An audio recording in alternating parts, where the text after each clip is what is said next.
de la Iglesia Bíblica Bautista de Pérez Celedón, Pastor Greg Chacón. Amén, hermanos. Amén. Hermanos, Dios les guarde. Gracias de nuevo por estar esta noche acá. Hoy ya un poquito más complicado, ¿verdad? Por el asunto de las presas y el fin de semana y todo lo demás. Pero bueno, gracias a Dios que han podido llegar ustedes a tiempo y gracias a Dios por una oportunidad más que nos da de estar en la iglesia.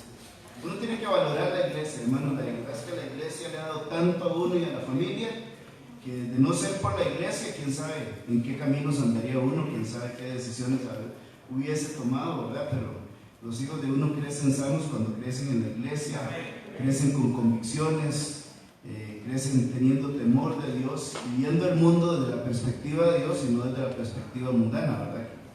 Es muy, pero muy importante. Entonces, gracias a Dios de verdad por la iglesia, la obra del Señor. Vamos a hablar en esta noche de una necesidad real. Una necesidad real. Vamos al libro de Éxodo, capítulo 33. Éxodo, capítulo 33. Aquí vamos a iniciar en esta noche hablando de esta necesidad real. Éxodo 33, versículos del 13 al 15. Nos dice así la palabra del Señor.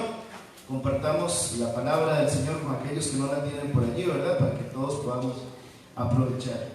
Éxodo 33, 13 dice, está aquí una conversación entre Dios y Moisés y dice de esta manera: ahora pues, si he hallado gracia en tus ojos, te ruego que me muestres ahora tu camino, para que te conozca y halle gracia en tus ojos, y mira que esta gente es pueblo tuyo. Estas fueron palabras de Moisés. Ahora Dios le responde: mi presencia irá contigo y te daré descanso. Y Moisés respondió: si tu presencia no ha de ir conmigo, no nos saques de aquí. Si tu presencia no ha de ir conmigo, no nos saques de aquí. Vamos ahora al Evangelio de Juan, capítulo 15. Juan, capítulo 15, por favor, versículo 5. Evangelio de Juan, capítulo 15, el verso 5. Dice la palabra del Señor de esta manera: yo soy la vid, está hablando Jesús, y él dice: yo soy la vid, vosotros los pámpanos. El que permanece en mí y yo en él, este lleva mucho fruto. Pero nota lo que dice ahora: porque separados de mí, nada podéis hacer. Porque separados de mí, dice Jesús, nada podéis hacer. Vamos a orar. Padre Celestial, gracias, Señor, en esta noche por darnos el privilegio y la gran bendición, Señor, de estar congregados. Gracias por los hermanos que han escogido la mejor parte para estar esta noche acá. Y gracias, oh Dios, que a pesar del cansancio y el trabajo del día, han escogido tiempo para escuchar tu palabra. Te ruego en esta noche que si alguien no conoce a Cristo como su Salvador personal, este sea ese día maravilloso en que esa persona pueda ser salvo, pueda conocer a Cristo y tener vida eterna. Señor, pongo este tiempo en tus manos y pido tu ayuda en el nombre de Cristo. Amén. Amén. Una necesidad real.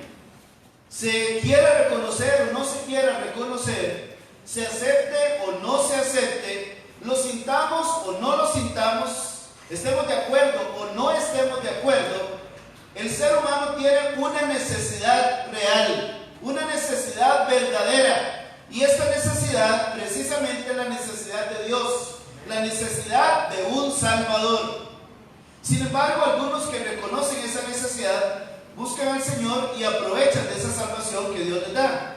Pero no todos aprovechan esa oportunidad de conocer a Dios y sabiendo que tienen una necesidad muy grande en su vida, sabiendo que esa necesidad solamente puede ser satisfecha por Dios, muchas veces rechazan la oportunidad que Dios les da de salvarles, de darles vida eterna y de empezar una preciosa comunión con ellos. Porque le digo que cuando uno conoce a Cristo, uno empieza a desarrollar una perfecta relación con Dios, una comunión tan bella con Dios. Dios llega a ser más que un Dios, nuestro amigo, nuestro ayudador y un montón de cosas más.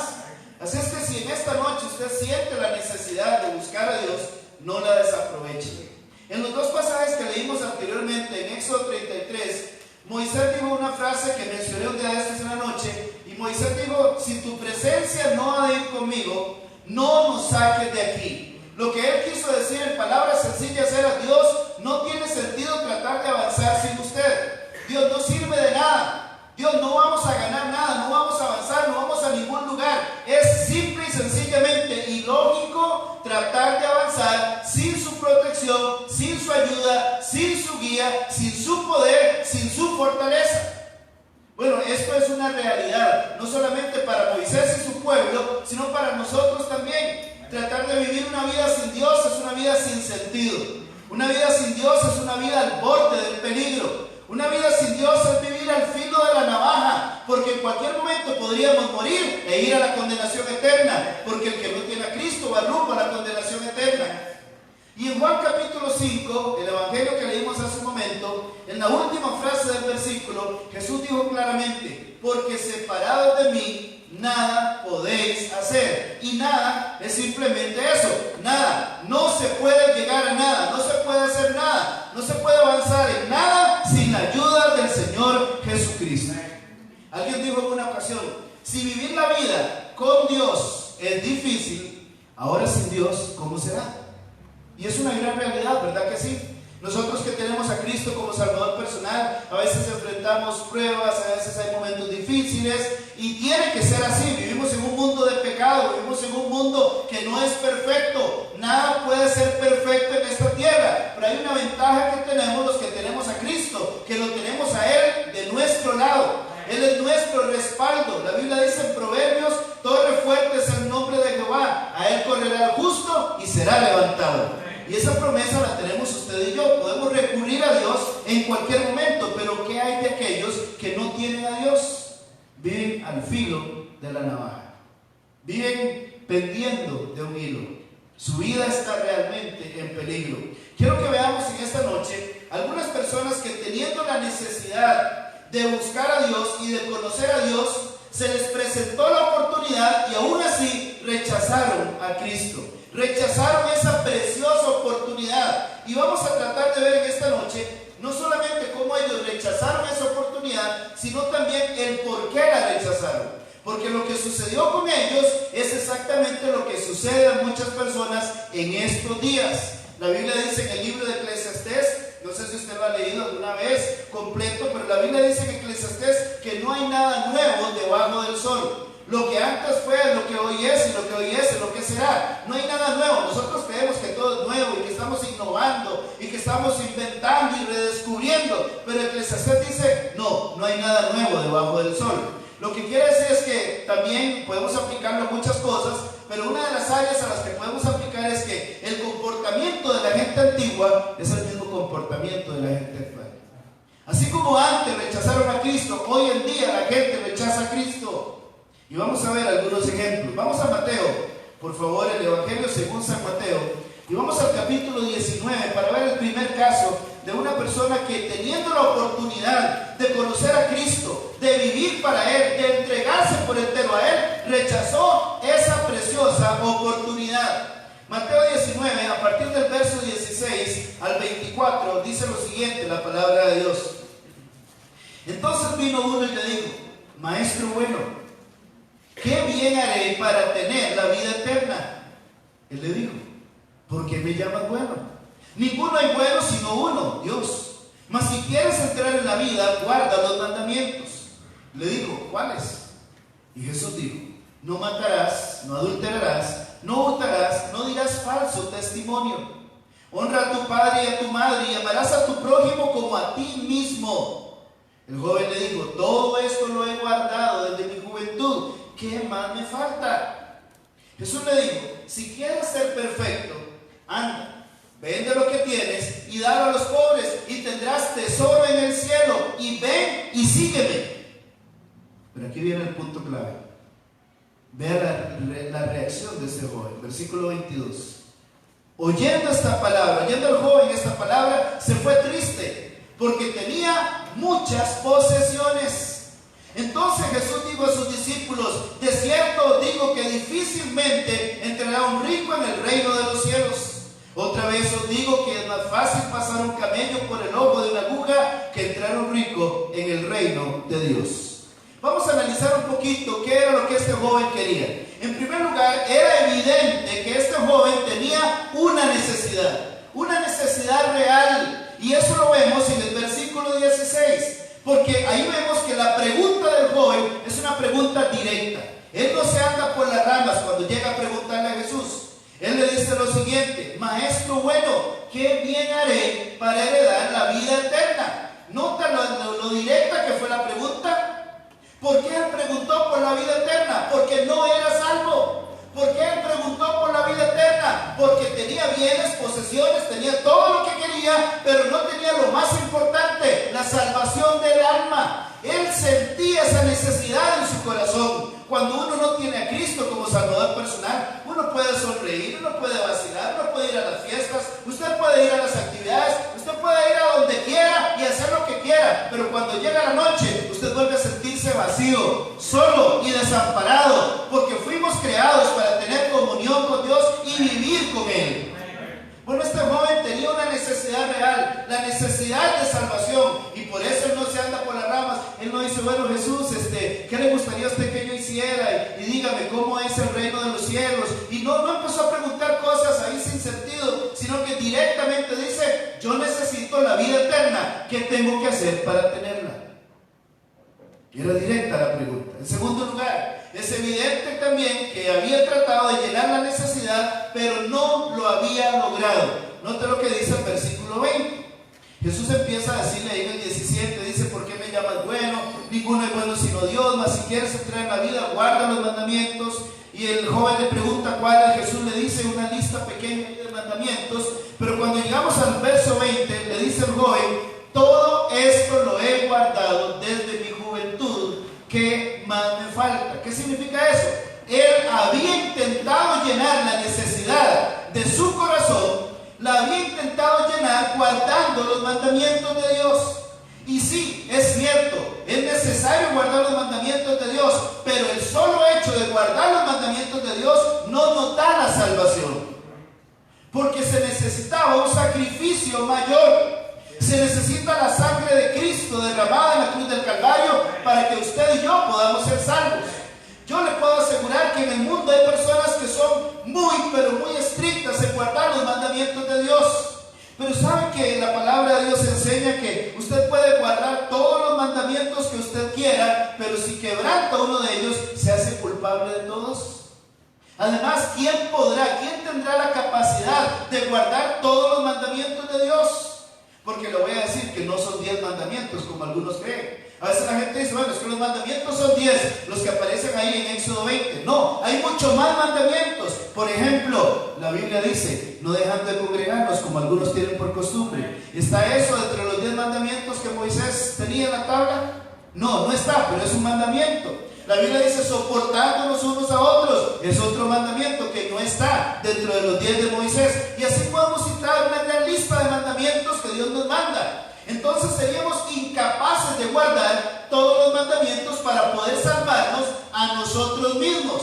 Así es que este joven había intentado llenar esa necesidad guardando los mandamientos, pero llegó el momento que él dijo: no, ni siquiera eso me llena, ni siquiera eso me satisface, tiene que haber algo más.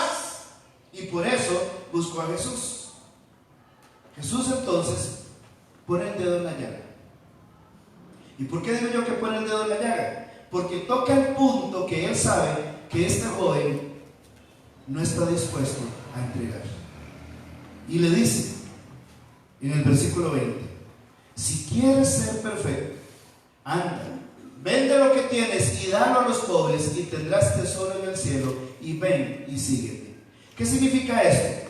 Que entonces yo puedo deshacerme de mis bienes, darlo a los indigentes, darlo a los pobres, y con eso compro la salvación. No. Efesios 2, 8 y 9 dice: porque por gracia sois salvos por medio de la fe, y esto no de vosotros, pues es don de Dios, o sea, regalo de Dios, no por obras, para que nadie se gloríe. O sea, la salvación yo no la puedo obtener por mí mismo, ni tampoco la puedo comprar. Lo que Jesús estaba diciendo aquí es: bueno, vea, usted tiene un problema.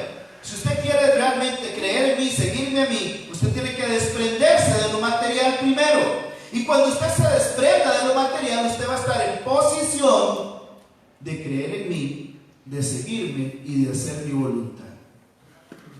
Es importante esto porque hoy en día una de las cosas que está carcomiendo nuestro país y el mundo entero se llama materialismo. Es increíble, los jóvenes hoy en día y una gran cantidad de adultos solo piensan en dinero, solo piensan en bienes materiales, solo piensan en agrandar su casa, solo piensan en tener el carro más moderno que puedan tener. He visto matrimonios con tristeza, he visto matrimonios de nuestra iglesia casarse e inmediatamente que se casan de una vez adquieren una deuda grandísima en el banco porque necesitan tener inmediatamente carro, necesitan tener todos los muebles habidos y por haber, necesitan comprar casa ya y necesitan cubrirse de todo lo material que ellos consideran importante, solo para unos meses después divorciarse. Y le estoy hablando de una realidad que es muy, muy verdadera, muy triste y muy angustiante. Porque Jesús dijo claramente que la vida del hombre no consiste en la abundancia de los bienes que posee. Los bienes materiales no me hacen más ni menos espiritual. Más bien los bienes materiales, si no tengo cuidado con ellos, me pueden apartar de Dios. La Biblia dice que raíz de todos los males es el amor al dinero. Y eso es una gran verdad. No quiero decirle que todos aquellos que tienen dinero y que tienen bienes materiales y están bien económicamente están mal con Dios. No le puedo decir eso porque también la Biblia habla de personas que lo tuvieron todo y fueron temerosos de Dios, como el caso de Job, como el caso de Abraham. Personas que a pesar de los bienes materiales que tuvieron, entendieron que la vida no estaba en eso, que tenían que adorar a un Dios verdadero. Y por eso Jesús toca ese punto, pero este joven toma una decisión muy equivocada. Y simple y sencillamente se va triste y es como que él hubiera dicho, bueno Jesús, hasta aquí llegó la conversación. Sí, yo tengo una necesidad, sí hay un vacío en mi corazón, sí, no soy salvo, todavía no tengo vida eterna, voy rumbo al infierno, pero yo no puedo deshacerme de mis bienes materiales para seguirlo a usted. Lástima. Porque si ese joven murió sin Cristo, si ese joven no tuvo otra oportunidad y él murió sin Cristo, en estos momentos estará en el infierno diciendo, ¿para qué tantos bienes materiales? ¿Para qué tantos chunches? ¿Para qué tantas cosas? Mejor hubiera dejado todo, hubiera creído en él y lo hubiera seguido y no estaría en este lugar de tormento. Pero ¿saben? A veces las oportunidades no se repiten dos veces. A veces sí, pero nadie le puede asegurar a usted que la oportunidad de salvación se le puede repetir mañana. En Isaías 55:6 dice, buscad a Jehová mientras puede ser hallado. Llamadle en tanto que está cercano. Deje el impío su camino y el hombre inicuo sus pensamientos y vuélvase a Jehová. ¿Cuándo? ¿Cuando le da la gana? No, mientras puede ser hallado. O sea, mientras usted tiene oportunidad, mientras tiene vida, mientras hay aliento de vida en usted. Vamos a analizar el caso de otra persona que también tenía una necesidad real. Y vamos al libro de Hechos, por favor, capítulo 26. Este otro hombre tuvo una necesidad real, la misma necesidad que tenía el joven rico, y tuvo también la misma oportunidad, pero tampoco la aprovechó. Hechos capítulo 26, los versos del 12 al 29, nos relata la historia de este hombre que desaprovechó la oportunidad de creer en Jesús y de satisfacer esa necesidad real que todo hombre tiene cuando no tiene a Cristo como Salvador personal. Hechos 26, versículo 12, vamos a leer un poquito más ahí para poder entender la historia. Dice en el verso 12, ocupado en esto está el apóstol Pablo aquí contando su salvación, cómo fue que fue convertido. Y él dice, ocupado en esto, iba yo a Damasco con poderes y comisión de los principales sacerdotes. Cuando a mediodía, oh rey, yendo por el camino, vi una luz del cielo que sobrepasaba el resplandor del sol, la cual me rodeó a mí y a los que iban conmigo. Habiendo caído todos nosotros en tierra, oí una voz que me hablaba y decía en lengua hebrea, Saulo, Saulo, ¿por qué me persigues? Dura cosa es dar cosas contra el aguijón. Yo entonces dije, ¿quién eres, Señor? Y el Señor dijo, yo soy Jesús, a quien tú persigues. Versículo 16, pero levántate y ponte sobre tus pies, porque para esto he aparecido a ti, para ponerte por ministro y testigo de las cosas que has visto y de aquellas en que me apareceré a ti, librándote de tu pueblo y de los gentiles a quienes ahora te envío, para que abras sus ojos, para que se conviertan de las tinieblas a la luz y de la potestad de Satanás a Dios, para que reciban por la fe que es en mí perdón de pecados y herencia entre los santificados. Por lo cual, oh rey Agripa, no fui rebelde a la visión celestial, sino que anuncié primeramente a los que están en Damasco Damasco y en Jerusalén y por toda la tierra de Judea, y a los gentiles que se arrepienten y se convierten a Dios haciendo obras dignas de arrepentimiento. Por causa de esto los judíos, prendiéndome en el templo, intentaron matarme, pero habiendo tenido auxilio de Dios, persevero hasta el día de hoy, dando testimonio a pequeños y a grandes, no diciendo nada fuera de las cosas que los profetas y Moisés dijeron que habían de suceder, que el Cristo había de padecer y ser el primero de la resurrección de los muertos, para anunciar luz al pueblo y a los gentiles. Diciendo él estas cosas en su defensa, Festo a gran voz dijo: ¿estás loco, Pablo? Las muchas letras te vuelven loco. Mas él dijo: no estoy loco, excelentísimo Festo, sino que hablo palabras de verdad y de cordura. Pues el rey sabe estas cosas, delante de quien también hablo con toda confianza, porque no pienso que ignora nada de esto, pues no se ha hecho esto en algún rincón. ¿Crees, oh rey Agripa, a los profetas? Yo sé que crees. Entonces Agripa dijo a Pablo: por poco me persuades a ser cristiano. Y Pablo dijo: quisiera Dios que por poco o por mucho, no solamente tú, sino también todos los que hoy me oyen, fueses hechos tales cual yo soy, excepto estas cadenas. Bueno, aquí el apóstol Pablo está hablando con el gran rey Agripa, y Pablo aprovecha para testificarle a este rey y a todos los que estaban allí, y a Festo también. Pablo proclama y da testimonio de su salvación y del Señor, y cuenta cómo él fue convertido, cómo él creyó en el Señor Jesucristo en tiempos cuando él más bien estaba persiguiendo a los cristianos y asolando las iglesias. Luego en el versículo 27 vemos como el apóstol Pablo insta, motiva, exhorta al rey Agripa a que crea en Cristo. Pablo tenía la convicción de que Agripa creía en Dios, o por lo menos creía en lo que él estaba predicando, porque dice en el verso 27: ¿crees, oh rey Agripa? Y lo dice Pablo con toda seguridad: yo sé que crees. Yo sé que crees. ¿Sabe? En Agripa había la misma necesidad que había en el joven rico. Era exactamente la misma necesidad. Agripa sabía que lo que Pablo le estaba predicando era la verdad. Él conocía toda la historia, y Pablo sabía que Agripa la conocía también. Pero simple y sencillamente, Agripa toma una decisión. No sé si tal vez temeroso de lo que pensara Festo, de lo que pensaran los que estuviesen allí. Tal vez por el qué dirán de la gente, qué pensarían de él. El gran rey Agripa, ahora convertido en cristiano, ¿dónde saca eso? ¿Cómo se le ocurre? ¡Qué vergüenza! ¡Qué caos! ¡Qué terrible! Esto no puede ser. Y entonces Agripa responde: Pablo, por poco me persuades a ser cristiano. Qué triste es estar en el infierno y saber que por poco uno pudo haber sido salvo. Qué triste, ¿verdad?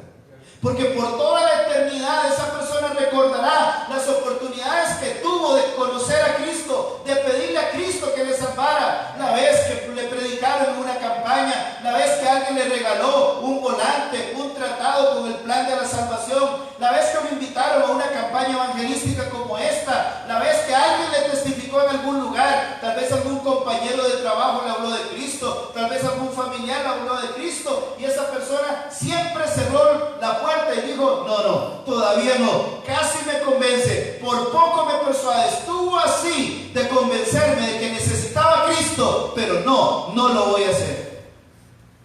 Y lo lamentable de esto es que cuando una persona rechaza a Cristo, no está seguro que vuelva a tener otra oportunidad. No está seguro de que vuelva a tener otra oportunidad. Agripa rechazó el plan de salvación. Agripa rechazó lo que podía llenar la necesidad real que él tenía. No importa si era rey, él tenía la misma necesidad que tiene todo hombre: la necesidad de Dios, la necesidad de Cristo. Cristo no vino para salvar a los pobres, vino para salvar a la humanidad entera, pobre, rico, quien sea. Todos tenemos la misma necesidad porque todos somos pecadores.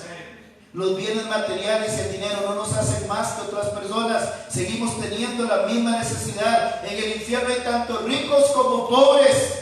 está lleno absolutamente de todo tipo de gente. Porque lo que hace la diferencia en nosotros es el tener a Cristo o el no tenerlo.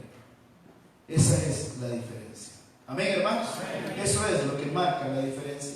Encontramos otro caso donde no sabemos si al final creyó en Jesús o no creyó en Jesús, pero quiero mencionarlo porque este hombre presentaba la misma necesidad que presentaba Agripa y el joven rico.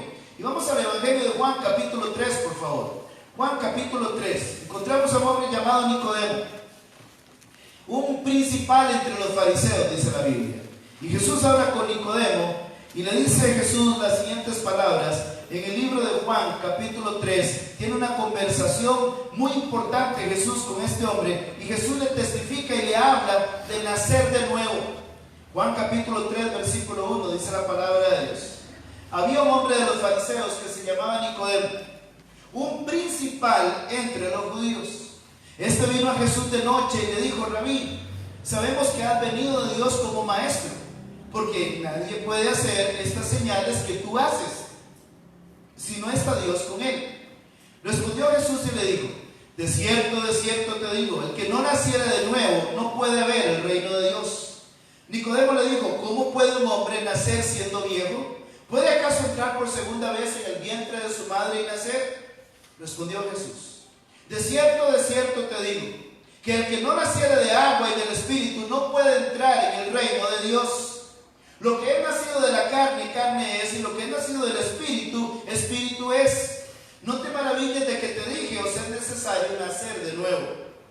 El viento sopla de donde quiere y oye su sonido, mas ni sabes de dónde viene ni a dónde va. Así es todo aquel que es nacido del Espíritu.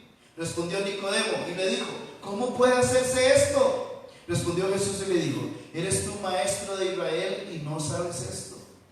De cierto te digo que lo que no sabemos hablamos, y lo que no hemos visto testificamos, y no recibís nuestro testimonio.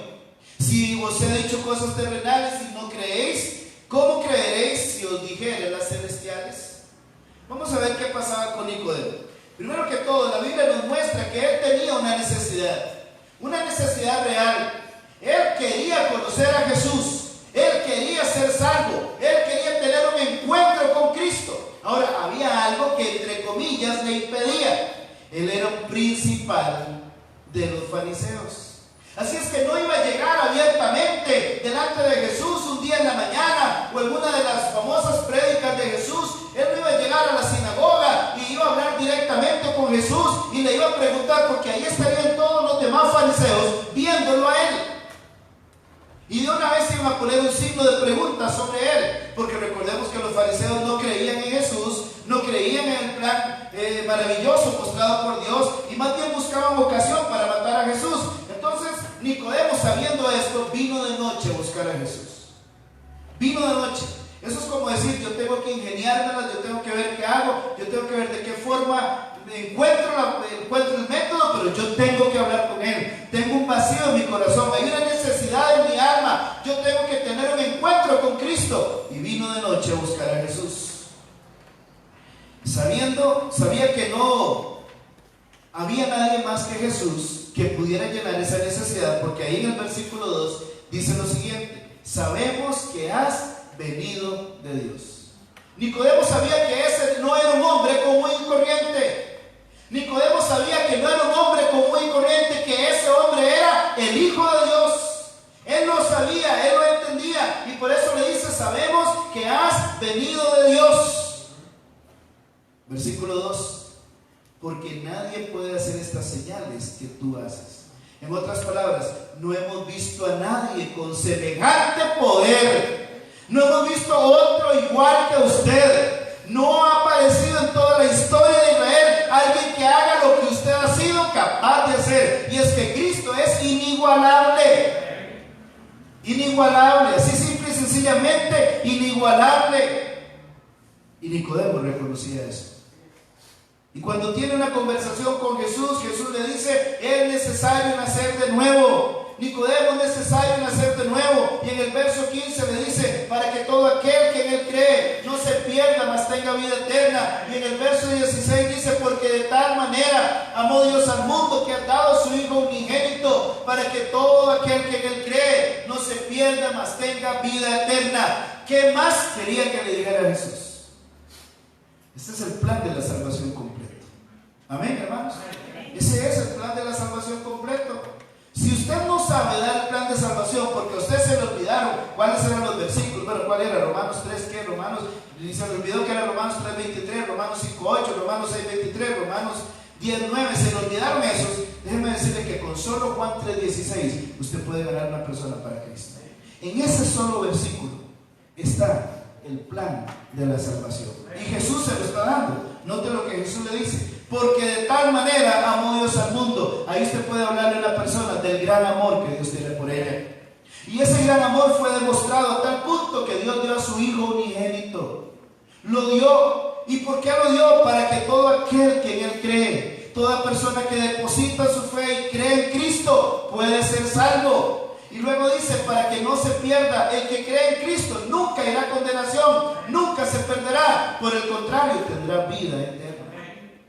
Con solo ese versículo usted puede ganar a alguien para Cristo, sin necesidad de saberse todo. Y le digo porque a veces miembros de mi iglesia dicen: pastor, es que yo no me acuerdo de los versículos. Y tenemos todos los años de estar repasando el plan de la salvación. Y a veces se los damos en un marcador de Biblia. Y está por todo lado, pero la gente siempre se le olvida. Tenemos que hacer el esfuerzo de ganar a la gente para Cristo. Tenemos que hablar de Cristo por todo lado. Amén, hermanos. Tenemos que perder el miedo y la vergüenza y todo lo demás. Alguien perdió el miedo y la vergüenza cuando me habló a mí. Y gracias a Dios y gracias a eso fui salvo. Bueno, usted también debe perder el miedo y la vergüenza para hablar a otros de Cristo. Y Nicodemo aparece en otros dos pasajes más. Aparece en Juan capítulo 7 del 40 al 52. Aparece ahí hablando acerca de que no es justo condenar a Jesús sin haberle hecho un juicio legal. Y luego aparece en Juan 19 del 38 en adelante, cuando ya Jesús ha sido crucificado, llevando aloes y llevando mirra para Jesús. No sabemos si fue salvo o no. Muy probablemente creyó en Dios, pero él tuvo una necesidad, la misma necesidad que una persona sin Cristo tiene, la necesidad de salvación. ¿Saben? Hay personas, por otro lado, que sí aprovecharon esa oportunidad que Dios les dio. Y voy a mencionarles dos. Uno de ellos lo conocemos como el carcelero de Filipos, allá en Hechos capítulo 16. El carcelero de Filipos y su familia aprovecharon la oportunidad que tuvieron de saciar el vacío que había en sus vidas, la oportunidad de saciar la necesidad de salvación que había en sus vidas. En Hechos capítulo 16, a partir del versículo 25 en adelante, usted recordará que Pablo y Silas habían sido encarcelados. Y vamos a continuar la historia, porque mientras ellos fueron encarcelados hubo un terremoto, las puertas de las cárceles se abrieron, el carcelero se iba a matar, porque existía en aquel entonces la ley de que si usted era un soldado romano, se le escapaba un prisionero, usted pagaba con su vida el escape de ese prisionero. Entonces el carcelero se iba a matar, pero Pablo lo detiene. Y ahí entran en una relación entre Pablo y el carcelero. Y del versículo 25 en adelante continúa la historia. Dice así: pero a medianoche, orando Pablo y Silas, cantaban himnos a Dios y los presos los oían. Entonces sobrevino de repente un gran terremoto, de tal manera que los cimientos de la cárcel se sacudían, y al instante se abrieron todas las puertas y las cadenas de todos se soltaron. Despertando el carcelero y viendo abiertas las puertas de la cárcel, sacó la espada y se iba a matar, pensando que los presos habían huido. Mas Pablo clamó a gran voz diciendo: no te hagan ningún mal, pues todos estamos aquí. Él entonces, pidiendo luz, se precipitó adentro y temblando se postró a los pies de Pablo y de Silas. Mi pregunta: ¿por qué se postró a los pies de Pablo y de Silas? ¿Sabe por qué? Ya había sido testificado a través de los cantos. Ya había oído la palabra de salvación a través de los cantos. ¿Se da cuenta lo importante de los cantos en la iglesia? Los cantos preparan el corazón para que alguien acepte a Cristo. Este hombre fue preparado por medio de las oraciones que oyó de Pablo y de Silas, y por medio de los cantos de estos hombres, porque se dirigió directamente a ellos, y se dirigió con una pregunta tan directa como la pregunta del joven rico. Porque dice en versículo 29: Él entonces, pidiendo luz, se precipitó adentro y temblando se postró a los pies de Pablo y de Silas, y sacándolo les dijo: señores, ¿qué debo hacer para ser salvo? ¿Entienden, hermanos? Este hombre no preguntó por ninguna otra cosa. No les dijo: mire, ¿de qué iglesia son ustedes? ¿Y a dónde van? ¿Y quién predica? ¿Y quién es el pastor? ¿Y qué creen? ¿Y a qué ahora son los cultos? No preguntó eso. Dijo: ¿qué debo hacer para ser salvo? ¿Por qué? Porque había una necesidad real en él, la necesidad de salvación. Y por eso fue directo al grano: dígame, ¿qué debo hacer para ser salvo? Y entonces Pablo aprovecha de una vez, ¿verdad? Y le dice de una manera directa y clara: cree en el Señor Jesucristo y serás salvo tú y toda tu casa. Amén. Y le hablaron, dice el versículo 32, le hablaron la palabra del Señor a él y a todos los que estaban en su casa, y él, tomándolos en aquella misma noche, dice que les lavó las heridas y enseguida se bautizó. Porque el bautismo es el primer paso de obediencia y no hay que posponerlo 1 año, 2 años, 3 años. No, usted se bautiza y usted acepta a Cristo y ese mismo día debería ser bautizado. Seguimos leyendo. Y llevados a su casa, les puso la mesa y se regocijó con toda su casa de haber creído en Dios. Él y su familia tenían la necesidad real de la salvación y aprovecharon. Creyeron en Jesús y fueron salvos. ¿Aprovechará usted en esta noche? Si usted está en esta noche y tiene esa misma necesidad de salvación, ¿aprovechará usted la oportunidad que Dios le dio al traerle aquí? Ojalá, y Dios quiera que así sea, que usted pueda aprovechar esa oportunidad. La última persona de quien hablamos en esta noche se encuentra en el Evangelio de Juan, capítulo 4. Estamos hablando de una mujer, la mujer conocida como la mujer samaritana. Y en Juan capítulo 4 dice la palabra de Dios: cuando pues el Señor Jesús entendió que los fariseos habían oído decir: Jesús hace y bautiza más discípulos que Juan, aunque Jesús no bautizaba sino sus discípulos, salió de Judea y se fue otra vez a Galilea, y le era necesario pasar por Samaria. Vino pues a una ciudad de Samaria llamada Sicar, junto a la heredad que Jacob dio a su hijo José. Y estaba allí el pozo de Jacob. Entonces Jesús, cansado del camino, se sentó junto al pozo. Era como la hora sexta. Vino una mujer de Samaria a sacar agua y Jesús le dijo: dame de beber. Pues sus discípulos habían ido a la ciudad a comprar de comer. La mujer samaritana le dijo: ¿cómo tú, siendo judío, me pides a mí de beber, que soy mujer samaritana? Porque judíos y samaritanos no se tratan entre sí. Respondió Jesús y le dijo: si conocieras el don de Dios y quién es el que te dice: dame de beber, tú le pedirías y él te daría agua viva. La mujer le dijo: Señor, no tienes con qué sacarla y el pozo es hondo. ¿De dónde pues tienes el agua viva? ¿Acaso eres tú mayor que nuestro padre Jacob, que nos dio este pozo del cual bebieron él, sus hijos y sus ganados? Respondió Jesús y le dijo: cualquiera que bebiere de esta agua volverá a tener sed, mas el que bebiere del agua que yo le daré no tendrá sed jamás, sino que el agua que yo le daré será en él una fuente de agua de vida, que salte para vida eterna. La mujer le dijo: Señor, dame de esa agua, para que no tenga yo sed, ni venga aquí a sacarla. Jesús le dijo: ve, llama a tu marido y ven acá. Respondió la mujer y dijo: no tengo marido. Jesús le dijo: bien has dicho, no tengo marido, porque 5 maridos has tenido, y el que ahora tienes no es tu marido. Esto has dicho con verdad. Le dijo la mujer: Señor, parece que tú eres profeta. Nuestros padres adoraron en este monte y vosotros decís que en Jerusalén es el lugar donde se debe adorar. Jesús le dijo: mujer, créeme que la hora viene cuando ni aún en este monte ni en Jerusalén adoraréis al Padre. Vosotros adoráis lo que no sabéis, nosotros adoramos lo que sabemos, porque la salvación viene de los judíos. Mas la hora viene, y ahora es, cuando los verdaderos adoradores adorarán al Padre en espíritu y en verdad, porque también el Padre de tales adoradores busca que le adoren. Dios es espíritu, y los que le adoran en espíritu y en verdad es necesario que adoren. La mujer le dijo: sé que ha de venir el Mesías llamado el Cristo. Cuando Él venga nos declarará todas las cosas. Jesús le dijo: yo soy el que habla contigo.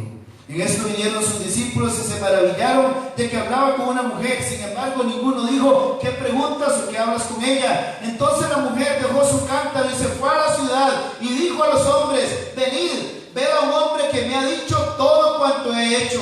¿No será este el Cristo? Entonces salieron de la ciudad y vinieron a él. Entre tanto los judíos le rogaban diciendo: Rabí, come. Él les dijo: yo tengo una comida que comer que vosotros no sabéis. Entonces los discípulos decían unos a otros: ¿le habrá traído alguien de comer? Jesús les dijo: mi comida es que haga la voluntad del que me envió y que acabe su obra.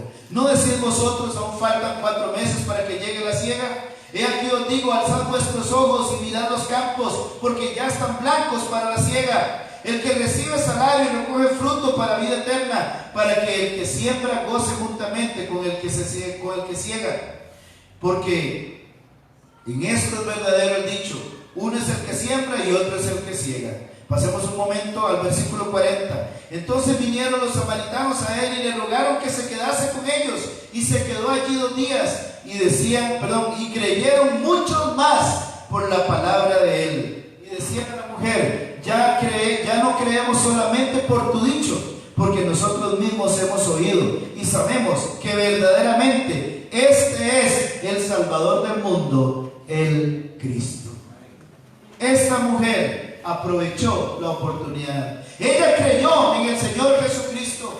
Ella creyó en las palabras, pero no solamente creyó, dio el otro paso que todo creyente debe dar, donde muchos de nosotros nos hemos quedado cortos y hemos dejado de hacerlo. Ella creyó y fue a dar las buenas nuevas. Hermano, usted ha creído. ¿Cuántos años tiene de ser cristiano? Quiero preguntarle en esta noche: ¿cuántos años tiene de ser cristiano? ¿Y cuántas personas han venido a Cristo por la intervención suya? ¿A cuántos han traído a la iglesia? ¿A cuántos les han testificado? ¿A cuántos les ha dicho que van rumbo a la condenación? ¿Ha sido usted el culpable de que una familia nueva esté en la iglesia y haya creído en Cristo? ¿Ha sido usted el responsable de que un joven, un niño, un adulto, una señora vengan a la iglesia y hayan creído en Cristo? ¿Ha testificado usted a todos sus compañeros de trabajo? En el barrio saben que usted es un cristiano y que se congrega en esta iglesia. Todas las personas que le conocen, aún su familia, saben y han escuchado de su boca el plan de la salvación. Ojalá que sí. Pero si no, usted ha fallado y está fallando grandemente.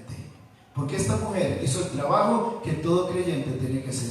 Ella no solamente aprovechó la salvación y llenó el vacío, la necesidad real que había en su alma, sino que se acordó que había otros que también tenían la misma necesidad de ella, y fue y les habló de Cristo, fue y les contó, los trajo y les dijo: Él me dijo todo lo que yo he sido en toda mi vida. Él me dijo, Él descubrió mi vida, mi corazón, y los trajo y creyeron por la palabra de Él, y muchos fueron salvos.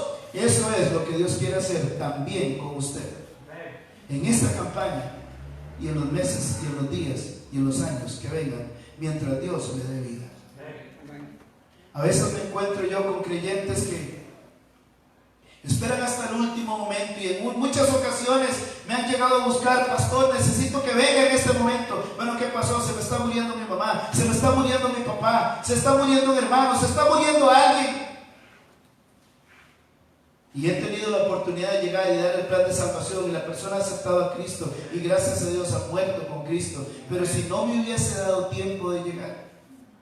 Tengo un amigo que fue obrero conmigo hace muchos años, y él me cuenta una historia muy triste. Un tío de él enfermó y lo llamaron a él y le dijeron: véngase porque su tío está grave, su tío va a morir, está ya en las últimas. Y él dice: bueno, voy a ir, está bien, voy a ir a testificarle. Pero el día que iba a ir a testificarle se hizo un aguacero muy fuerte, llovió sumamente fuerte ese día, y él le dijo a la mamá: no, mejor vamos mañana porque vea qué aguacero.